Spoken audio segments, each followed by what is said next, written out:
Welcome back. We're finally here. Time to put the clutch in. We've got a few other things to do, so we'll go through the parts. Hey, buddy. Oh, hey. So, yeah, this is an exciting day. He's beaming with excitement. We're finally getting the clutch. So from when we've actually done this video till in between all the other videos, there's been about, what, 6 or so weeks? About that, yeah? So things just don't happen like that so quickly. So Money and time. yeah, money and time and all the other stuff. Plus we had a shitload of other things happening, which you would have already seen on the channel beforehand. So yeah, we'll go through what shit we've gotten for today, and yeah, how exciting. Right, here we go. So we've got a Mantic twin plate clutch. This is a friggin' cool box it comes in. Out of the way. Oh, look at that. I know you're never going to see this because it's going to be in the car, but quality. Nice. Yeah. Also got your alignment tool there, so when you have, we'll explain all this a bit later, but yeah. Look at all the spaces, long bolts. This comes with everything. Oh. So thank you, Mantic. This isn't sponsored or anything. Kind of had to buy this with his own money. But yeah. Yeah, thanks Auto One for looking after us on this one. They really helped us out a fair bit. Get us a bit of price. But yeah, this is it. We've also got a few other things we need to do. We've mentioned the rear main seal, which we're going to do that. We've got the output seal for our gearbox. And we've got all this other stuff here. We've got center bearings, and for our bloody drive shaft we were talking about, because it was flogged out, we got that too. And we've also got this thingy, which I'll explain a bit later with you guys. We've also got some oils here. Penrite 15W40. We've got some new clutch fluid, because you've got to do that when we're doing that. Also got fuel filters, engine oil, and all the bloody gear. We're doing the gearbox, and we're also doing the diff oil too, I'm pretty sure. So we also, with the Mantic clutch kit, it came with a flywheel. So of course it's a twin plate clutch, sorry. It takes up more room than the standard one, so you need to have a different flywheel. So instead of having to take away, you normally would, you'd take away your flywheel and get it machined up so that it bites into the new clutch. Mantic supply a flywheel to suit this, so we don't have to root around. So in theory, if you bought all this stuff with you the day you were doing a clutch, you could have it in and out in the same day. Okay, since in this vid we are fixing up our big horsepower barra, when we hit 500 subs, once the clutch is bedded in, we're going to send it and do a massive power skid to send it till we bend it, of course. So yeah, if we hit 500 subs, we're going to do it. We're going to do it. Okay, see, so we've knocked it in. Let me plonk it out. Now, we're not going in far enough to damage the sealing surface of the crank. Don't force it. Don't force it. It's not good to force it in. You want to gently get it in and then get that camera lighting clear. Look at that. Straight out. Straight out. Oh, it doesn't fit. Oh no, the wrong one! I'm kidding. That should pretty much just push on. If anything, just lightly tap it with a hammer, like really lightly, because you don't want to risk hitting where everything bolts up. So you get the biggest hammer we've got. Not that big, mate. It's fine. So yeah, we can also use a punch and just lightly tap it in, like a big punch would be helpful. A big soft punch, just so you can get it in there. The wrong tool to do it. The wrong tool. We're here at AJ Larkin Garage. We specialise in using the wrong tools for the job. Also, just be quiet. If you listen to this, hear the change in that note. When it gets to like a more of a metallic-y sound, you bottomed out the seal. See, hear that? So that's how you know it's been bottomed out, so you don't have to. And then if you go around it, or you'll actually make sure that your seal is actually sitting true onto the surface where it needs to be sitting. So it's pretty straightforward. You guys really know this if you do this stuff for a job. Or just get forward to do it. Or just get forward to do it. Or bring it down to AJ Larkin Garage in our workshop that we Run don't your have. finger around it, make sure it's just flush with the sealing surface. Also, take note of how the old one came out and how the old one was sitting. Yes.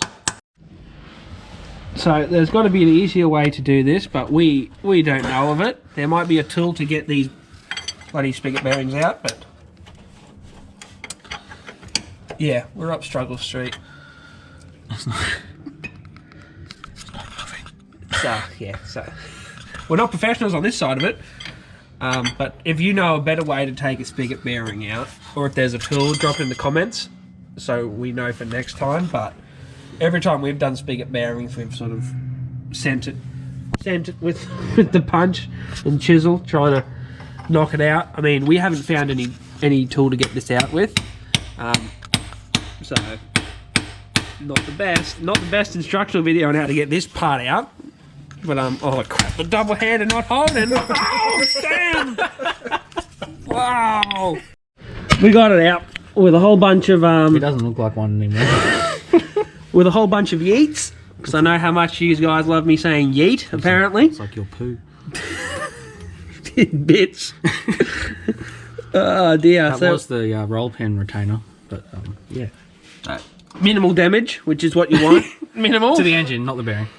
Yes, so we'll tidy all this up. There's still a bit of putty in here, so we'll get that out. All right, so what we've just got out was your spigot bearing. So what happens is this bad boy sits in your crank, and then it slides onto right here, like that, and it'll support the weight of your input shaft and all the other shit. You mainly notice noises on this when you have your foot on the clutch, so that there's no weight pressure or anything, and you'll hear a noise. That's what we'll be playing up with this here. So we just replace that, because you'd be stupid to pull apart your whole bloody setup and not change this bearing. As you've seen, it's a pain in the ass to get in and out, just because of how it fits in there. I'm sure there is a tool, like we said. We haven't got that tool, and we don't know a better method than to send it. Excuse me, I'm recording over here, mate. Yeah, well, I'm doing work. So, yeah, that's what that is. So we're going to now go put this into our crank and send it from there. My preferred method for pushing in this sort of stuff is to get your mate's sockets. Never use your own, because you don't want to damage your own sockets. So get your mate's sockets that are the same size as what you're trying to punch in, and that way it makes make sure you send it. So something that matches that, so then when you're punching in, the weight, the force is transferred to the outside. You don't want to punch on the inside of any bearing, because you'll end up yeah, you'll stuff it, you'll be rooted. So we'll get a nice socket, make sure it's your mate's socket, of course, and I'll give that to you there, bud. Thanks, buddy. It's a chrome socket. Yeah, when you get harder.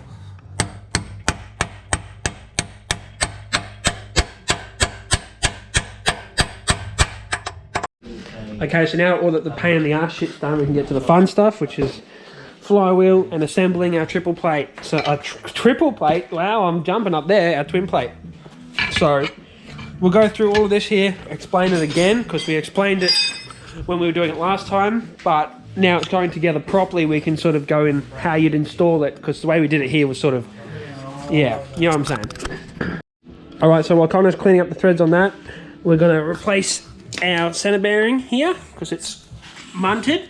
We're going to undo the uni, so we can then plop this out, get a rattle gun onto this nut, so we can pull this out, and then this will come off too. There's a circle. Oops, there's a circle like that on this side. What we're going to do is get a socket. We've undone it. We're going to use a socket here, punch it down until this side pops out, which I'll show you in a sec. Flip it, do the same thing, and that way we can just assemble the uni joint so we can get to this. Okay, as I was saying, we've punched it through, and now the cup is sticking up. You get some multi-grips, pull this up, and then flip it and do the same. Okay, so we've taken off our end cup. There's needle bearings in there. Make sure you don't lose those, otherwise shit will happen. So now I've got this. We're going to punch this back through the other side, and then this will all pop out. So we'll cut to when that's done. Don't do it. No! Stupid me picked the wrong one to take off. No! There's still a unit there. No, we meant to take this one off. Oh. That's AJ's fault right there. Whoopsie. We'll rectify this. We'll fix this. We actually need to get these apart to grease these. Yeah, that's why we did it. Yeah. So, oh, I can't believe I did that. Connor's just so disappointed.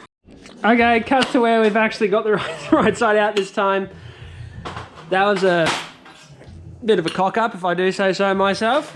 So now we've got it out, we can hit it with the Ugga Dugger on this dog. And Loose 24.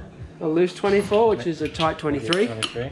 No? No, it's a loose 24. Loose 24. Single hex it, sand it. So we'll hit it with our Ugga Dugger, get that off. I'll hold that for you. And that roll pin's probably just went everywhere. Check it. Alrighty, so I'm gonna hit that off now. want to hit that off? Oh, okay. Ta-da! Look at me, that's not good. So we'll get this off now. Lift! Maybe get that lucky with this. Well, you'll probably pull off in 2 sections because of how munted it is. A bit of rubber. Bit of rubber. Bit of rubber. She's had a hard life. We'll cut to when this is off. Don't hit on threads. Okay, make sure you know which way this comes off. We rested this bit on the ground and then punched it down like that to get this off. On the socket, not On the socket, not on the ground, obviously. Not Now we've got a new one. As you can see, they're not identical, so there's a certain way you can put it on. This side goes towards that uni. So remember that, is that shoulder goes towards uni. So we'll push this on now and send it.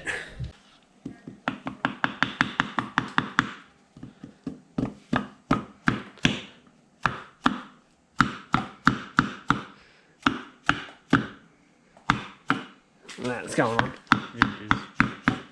I'm going to put the camera down. Alrighty, so that's been put on now. Happy days. That's much nicer. Nice and free, bearings all good. So we'll now chuck our uni on. Anti-seize on. Yes, anti-seize all of this shit because it was a pain in the ass to get it all out. Rubber that, not rubber grease, that copper ease. Copper ease, oofed. We'll chuck a bit of that on all this, get it all together, and put everything back the way it was. That's just a prime example. I'm not going to edit all the shit that we took the wrong unis out because that's all part of it. We're not perfect. We are only human. And, you know, one quick whoops-a-doozy of not paying attention while taking shit apart cost us half an hour. So that's just what happens. You know, we can't be right 100% of the time. So we'll get this together and I'll snap to when this is all done. Alrighty. Next step is talking our lightweight, sexy flywheel to our sexy little barra. Hey, bud. Hey, bud. Hey, bud. Hey, bud. Simmons. All right, so when you ever get a new flywheel, clutch, and all the other good stuff, they'll actually put a thin layer of oil and shit onto the metal stuff to make sure it doesn't rust. Get some degreaser of some sort, whether it's like a brake clean, clutch clean, some sort of clean shit, or degreaser. And bloody wipe all this down and get the oil and shit off this because it's not going to bite up and grab when it's got oil and shit on it. So that's what we're going to do now. How exciting. Alright, so if you guys are doing any work on your car, there's this place, Haynes, they do manuals. This is freaking helpful. Ford Falcon Territory. It has the BA, BF, FG, all the other shit. Pick one of these up. I think like super cheap, Auto One, Repco, they all sell them and it literally has everything you could ever need. I know it's for the FG, but like I said, it covers this. This also covers the FGXs. The FGXs are pretty much identical as the FG series, just body panels are different. I think a few other slight things, but there isn't a Haynes manual for FGXs. So I've seen a lot of YouTube people, they do a lot of car stuff, but they haven't got the manual. We used to wing it, but it's actually coming. I've only had mine for 2-3 weeks, and it's come handy more than. Yeah, it's good. You need to get manuals when you have a car. And that covers everything. That covers everything from engine to diff, literally everything.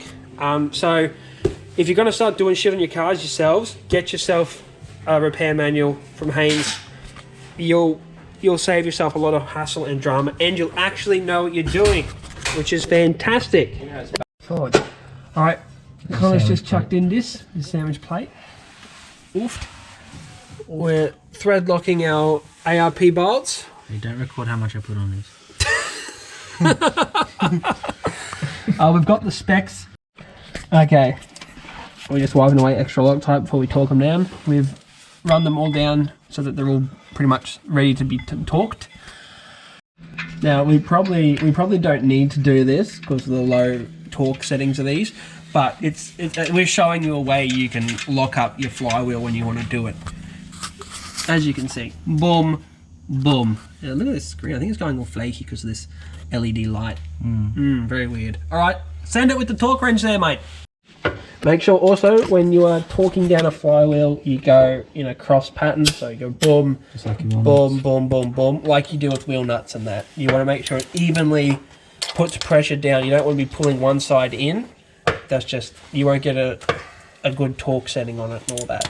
So we'll cut to when this is all torqued up and we've got the clutch ready to go on, and then we have to explain how that goes together. Okay, so this is how we're talking about before. You've got to clean everything down before you start throwing it in.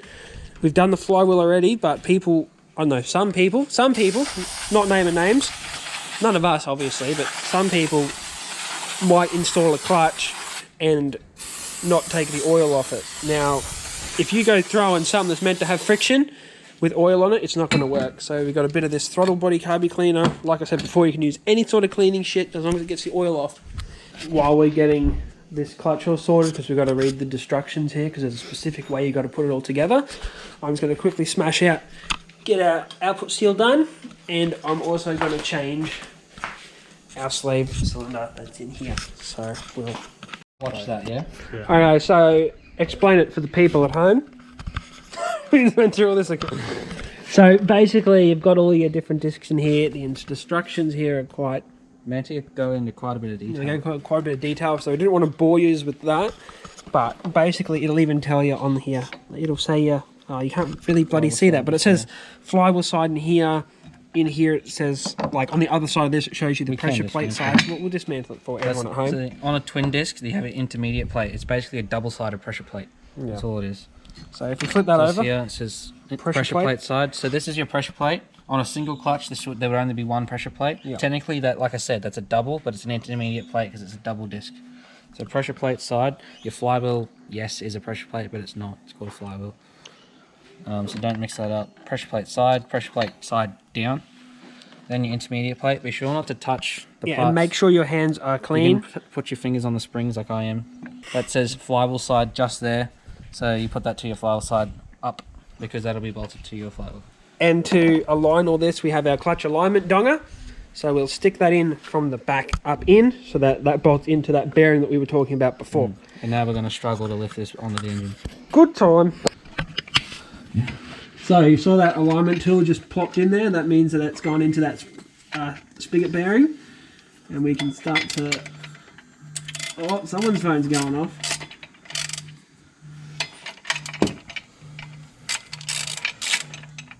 That sounds like someone's in trouble.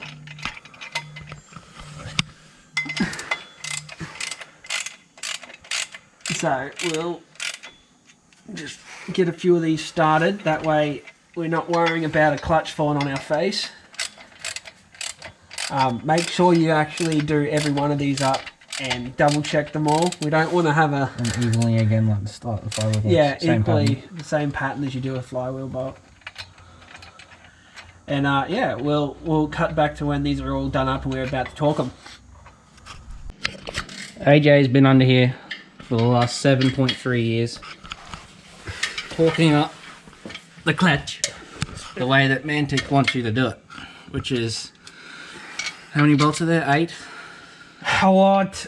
8 bolts. They want you to do half a turn each time in a certain pattern until it has reached a total torque of 33 Newton meters. Which we probably haven't reached yet. We probably haven't reached yet. We just... Getting them all to He's been under here for bottom. the last 25 minutes, half an hour. It's been so tightening slow. a clutch. And because they don't all wind up, because under, if we have a geezer up in here, you got these big dog springs and all the other shit. So you actually have to wind this until those blocks become seated on the flywheel. So there's a lot of winding, so it's pain in the ass. There you go, you have that back now. Good time. Do we have a torque wrench that'll go down to 35 Newton meters? That's a good question. We don't. It's actually in your hand right now. There we go. how I don't know how we're going to do this to make sure it's right. What was your ones on the AU? Another good question I wish I could answer. Oh, you don't know? Didn't we just do them by feel as well? Little ratchet. Little ratchet? When you've done this long enough, you know what feels like. Tight. Until you snap it, and then you're like, oh, that's maybe a bit We'll go too back tight. a bit, yeah. So we want to... Ideally, we'd have the right tool for this. I only bought a 1/2-inch torque wrench that goes down to 60 newton meters minimum. Yeah. So we at least need a 3/8 one. As long as they all relatively feel the same tightness, we should be pretty sweet. But yeah, don't do what we're doing. Make sure you use the right tools. Mantic gonna lose their shit. Mantic will not be happy. Alright, so this is more of a practical demonstration of what that alignment tool does. If you've already done a clutch, you obviously know. This is for people that don't do clutches. Our alignment tool went in there, and you can see that sort of... those teeth, the splines are aligned. That way they'll line up with that shaft that we were talking about before. But if you don't have a clutch alignment tool, you're not putting a clutch in, because you're no way in hell you're going to be able to... Especially a twin disc. Yeah, twin disc, or a triple disc. You're not even going to get them to line up, so you need to get a clutch alignment tool. These have all been torqued up now. We've gone through, checked all of this. Okay, so we're still waiting for our boy to come back. We're doing a bit of PR, preventative, PM, whatever it is, preventative maintenance, whatever you want to call that, tidying up. So this top selector hat was leaking. Clean that up for him too. We're going to service the gearbox while it's out, since it's going to be a lot easier than trying to get it when it's in the car. I've degreased all this because this was full of bloody... Mac. Yeah, not good. So we've also degreased the bottom of that. Yeah. Okay, when we're servicing it, we're going to be chucking in this 80W90 gear oil. So as you can see, you can put it into diffs and manual gearboxes. It's a thin diff oil, thick gearbox oil. Yeah, so it'll make it a bit quieter. But when we had our drift car back in the olden days, that thing was so noisy it sounded like a supercharger. We ran ATF in it so that the gearbox would be it would be a lot noisier, but it was better for that particular gearbox that we had in it, because that gearbox was rooted anyway. EL or EDT5? Yeah, it wasn't the best. So the TR6060s, this one has ATF in it, so it's a thinner oil. You'll have less bloody drag on your gears and shit, because it's running in a thinner oil. It says down here, Dextron 3, use Dextron 3. So less drag on your gears means more wear? Yeah. So we're running a thicker oil, which is going to keep it nice and gooey. I believe that Dex 3, obviously that's rated to... We haven't even been able to use the torque specs for factory stuff. Yeah. This is running 630 horsepower and probably close to 1,000 newton meters. You don't want to be running Dex 3, which is technically a hydraulic fluid. Yeah, it's a very thin oil. It's thin. It's meant for a standard car, not a car pushing power. I don't believe that it has the properties in it to be covering that sort of heat. You don't want it to thin out. The biggest thing that kills these is when they get hot, they thin out. The oil will thin out. It won't do what it's supposed to. So the thicker stuff, when it's hot, will thin out. Yes, it will, but not as much as or as badly as Dex 3 will. Yeah, as you might know, with oils and that, there's different viscosities. That's what these numbers here mean. An ATF oil is super duper thin. We'll show you when we pull it out, and we'll do a comparison between the two. Like water. Yeah, and like Jaden just said, when you're running big power, shit's going to get hot. And if you're running shit that's getting hot, you don't want it to get really, really thin, and then there's more wear. So, yeah. Thank you, Penrite. Everything's Penrite. Everything's Penrite for some reason. Okay, so that's the ATF. That is thin. So see how thin that is? It looks like blood. But yeah, that's very thin oil. And we'll show you when we put in the new stuff. That's pretty much like water. That's the viscosity, the thickness of it. And then when we go to put this in... It's not even lubricating between my fingers. So that's not the best. I'm sure we'll have comments saying, well, actually... But yeah, this car's not stock, is it? It's not stock. So we'll show you what this is in a sec, but we're sort of jumping between this and this, so we'll get to it. Okay, so if we get a bit of the ATF and a bit of that oily shit, sort of see how slow, that's a terrible example, but this shit's a lot thicker. Like it's... You filthy animal! Yeah, this shit is a lot thicker. So, yeah, don't tell us that. Just make it happen.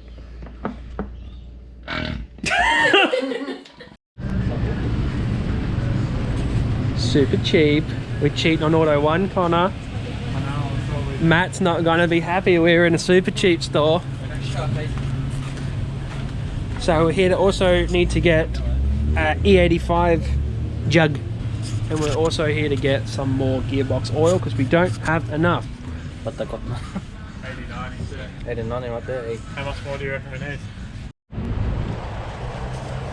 Looks like it's going to rain, which is not good because we want to get the car together and test drive at Savo. And of course he's got semi-slicks on the back.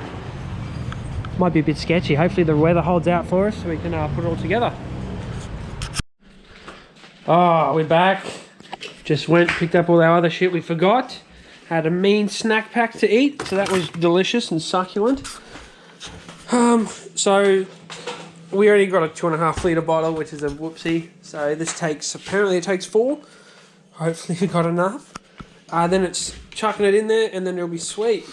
This has all been done down here. So that can come in. So everything's pretty much together. We just got to bolt it all in. Happy days.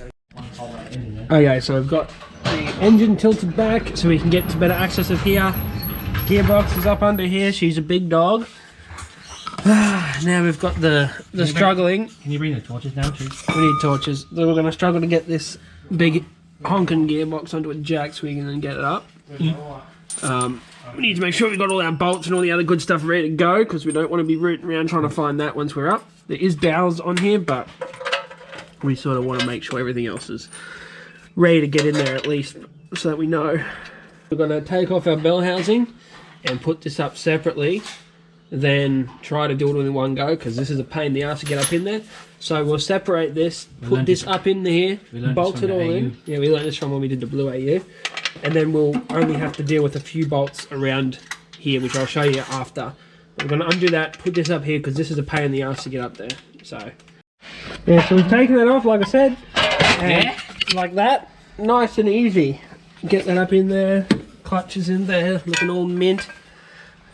So this will make life a lot easier in the long run. Hurry up, get it in. If it doesn't bite us in the ass. If it doesn't bite us in the ass, but we will take you along the journey whether it does or not.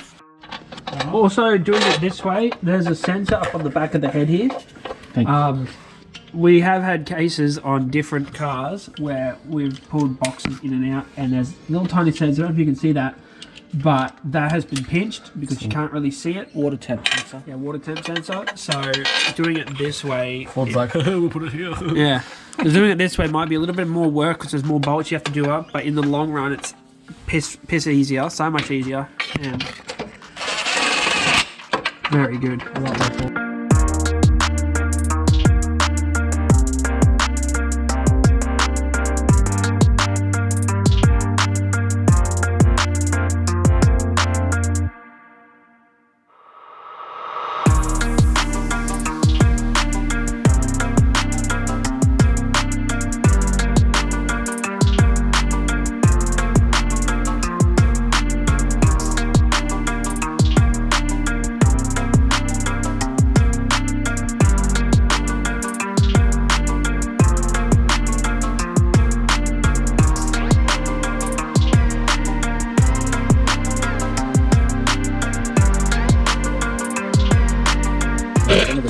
Alrighty, so we've got our box in. It's starting to get late, so that's why I haven't filmed too much more of this.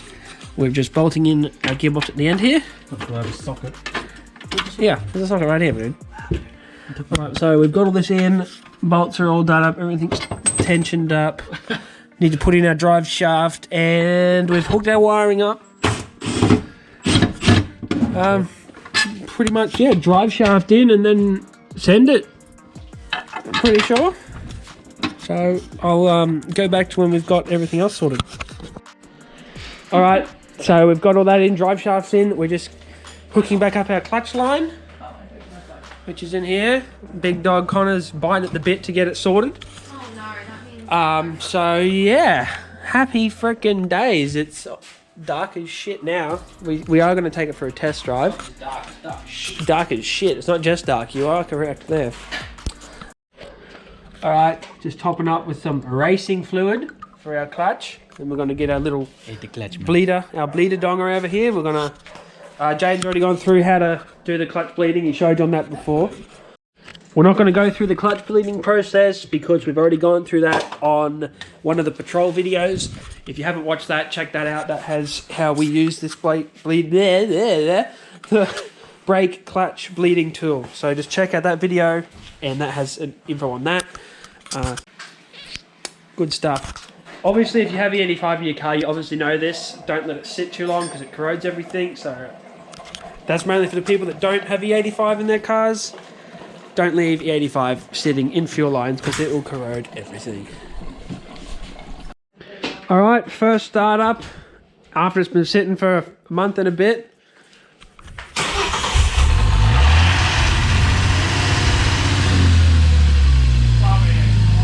Alrighty, we're going to check to see if our clutch works.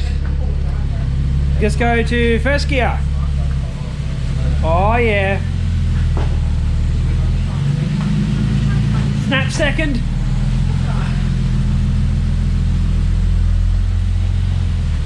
Oh, yes.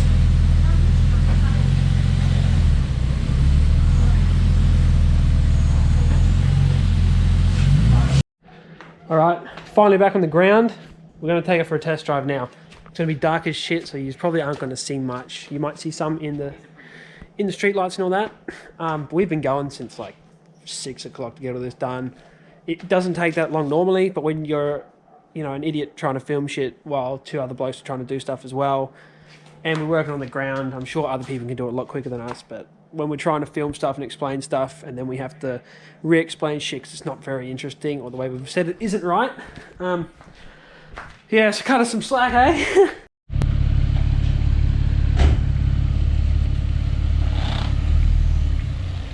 There it is. Moving under its own clutch power. Fantastic.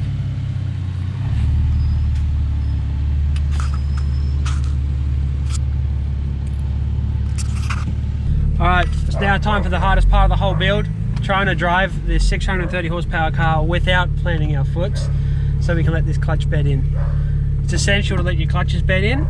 If you don't, you'll cause excessive wear and you might not even have your clutch to work properly after a while. So, oh, lights are going out. You need to bed your shit in. Yeah, it's good.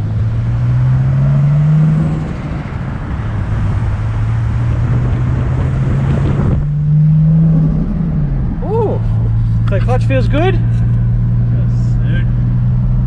Sweet. It's so That was it. That was it. Take it for the test drive. Just going to give it a quick check over. Chuck a bit more corn juice in this. Ooh, so that new stuff just Alright, so yeah, like I said before, if we can get to a 500 subs, this thing's getting power skidded. If we can get 100 likes on this vid, this car's getting power skidded. Oof, nice stickers. Thanks for watching. Hit the like button, hit the sub button, and we'll see you next time.